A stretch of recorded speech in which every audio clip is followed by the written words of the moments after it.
રાજકોટમાં TRP game zone અગ્નિકાંડ બાદ સમગ્ર ગુજરાતમાં સરકાર દ્વારા ફાયર સેફટીનું સૌથી વધારે ધ્યાન રાખવામાં આવી રહ્યું છે। ત્યારે નવરાત્રીમાં પણ સરકાર દ્વારા ફાયર સેફટીનું ધ્યાન રાખવામાં આવશે।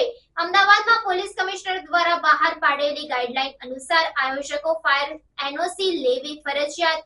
ગરબા આયોજકોને ફાયર વિભાગને એનઓસી માટે અરજી આપવી પડશે।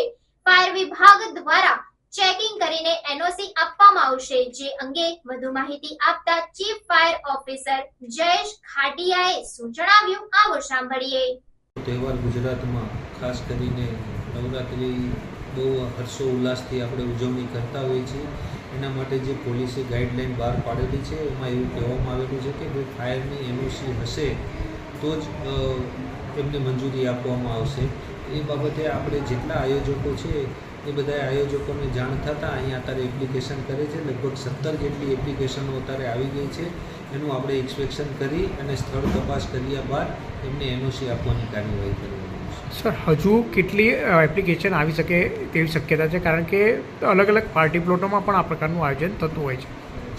જેમ બધાને ખબર પડતી જાય છે એમ લોકો આવતા જાય છે। આજે સવારથી આપણે ચાલુ કર્યું, 17 જેટલી એપ્લિકેશનો આવી ગઈ છે। એને ઇન્સ્પેક્શન કરવા માટે પણ મોકલી દીધા છે અને જો ત્યાં સ્થળ ઉપર બધું બરાબર હશે તો આપણે એને એનઓસી આપવાની કાર્યવાહી કરવામાં આવશે।